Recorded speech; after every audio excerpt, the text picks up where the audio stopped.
سلام دوستان عزیز، من هیربود چوبک هستم. امروز می‌خوایم در مورد یکی از موضوعات بسیار جذاب و کاربردی صحبت کنیم. کتاب روانشناسی متقاعدسازی نوشته رابرت چالدینی، کتابی که به شما کمک می‌کنه تا در دنیای شلوغ و پیچیده امروز قدرت تاثیرگذاری روی دیگران رو بهتر درک کنید. چالشی که همه ما باهاش مواجه هستیم اینه که چطور می‌تونیم در موقعیت‌های مختلف تصمیم‌گیری‌های درست‌تری داشته باشیم و بر دیگران تاثیر بگذاریم.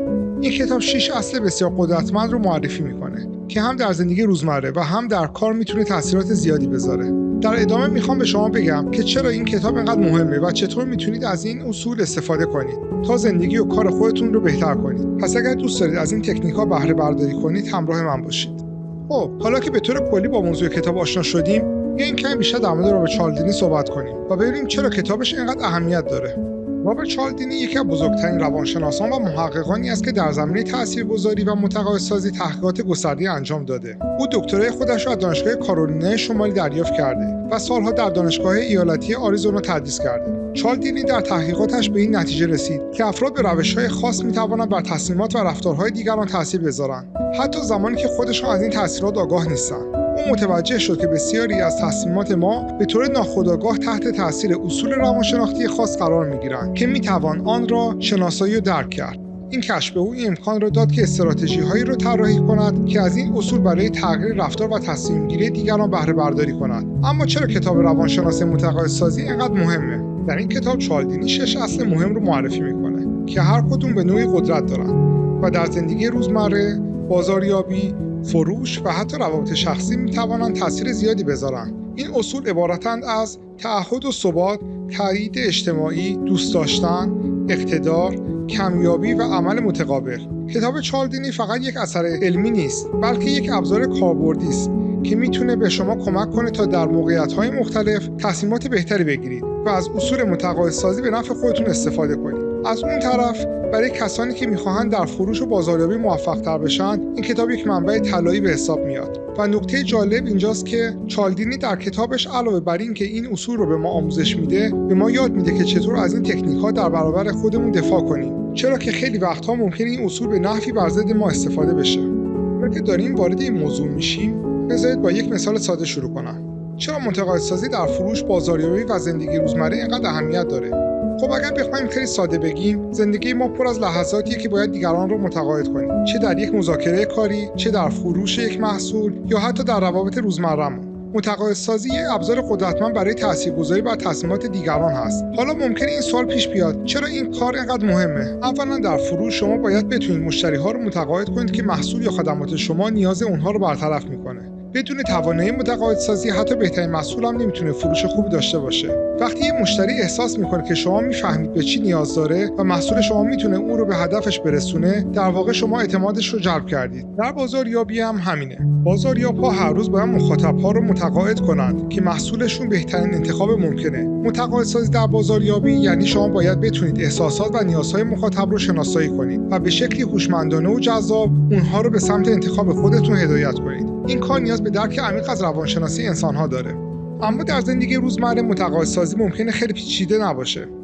ولی همونطور که در موقعیت‌های کاری و فروش مهمه، در روابط شخصی هم توانایی متقاعد کردن دیگران میتونه به شما کمک کنه تا ارتباطات موثرتر و مثبت‌تری داشته باشید. مثلا وقتی می‌خواهید نظر کسی رو عوض کنید یا او رو برای انجام کاری متقاعد کنید، از همون اصول متقاعدسازی استفاده می‌کنید. از در واقع متقاعدسازی چیزی نیست که فقط مخصوص فروشندگان یا بازاریاب‌ها باشد. همه ما در هر لحظه از زندگیمون به نوعی در حال متقاعد کردن دیگران هستیم و همین دلیل هست که یاد گرفتن این اصول نه فقط در دنیای کسب و کار، بلکه در روابط شخصی روزمره‌مون هم تاثیرگذار میشه.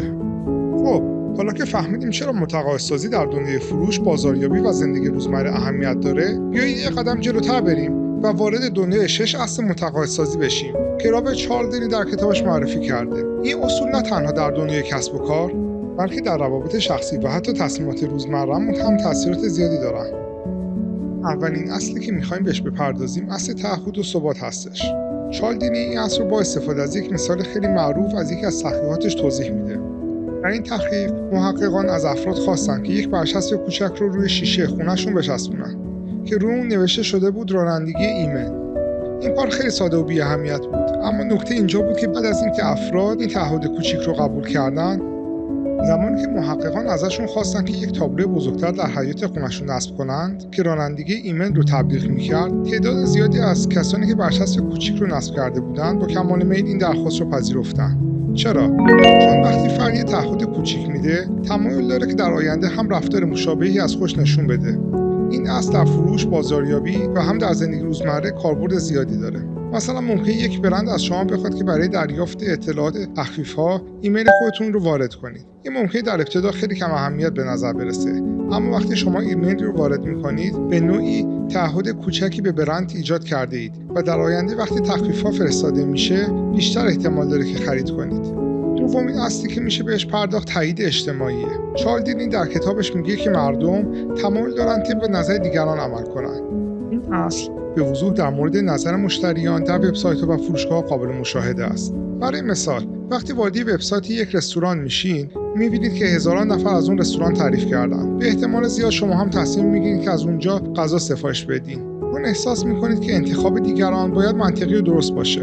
چالدینی در کتابش به تحقیقاتی اشاره میکنه که در اون محققان در یک موزه از بازدیدکنندگان خواسته بودند که برگه‌های نظرسنجی را پر کنند. نکته جالب این بود که در برخی از برگه‌ها پیام‌هایی نوشته شده بود که نشان میداد دیگر بازدیدکنندگان هم قبلا برگه‌های نظرسنجی را پر کردند و آنها به نحوی این کار را ارزشمند می‌دانند. نتیجه این تحقیق این بود که بازدیدکنندگان بیشتری که می‌دیدند دیگران این کار را انجام دادند، تصمیم گرفتند که خودشان هم نظرسنجی را پر کنند. این مثال نشان میده که وقتی مردم می‌بینند رفتار خاصی در جمع انجام میشه، تمایل دارن که خودشون هم همون کار رو انجام بدن، چون فکر میکنن این رفتار به نوعی درسته یا پذیرفته شده است. این اصل تایید اجتماعی در فروشگاه‌ها و تبلیغات هم به همین شکل کاربرد داره. مثلا وقتی میبینید که یک محصول تعداد زیادی نظرات مثبت یا بازخوردهای خوب از مشتریان داره، تمایل داریم خودمون هم اون محصول رو امتحان کنیم، چون احساس میکنیم که اگه دیگران از اون محصول راضی باشن پس باید محصول خوبی باشه. این مثال‌ها نشون میده که مردم تصمیمات خودشون رو بر اساس رفتار دیگران میگیرن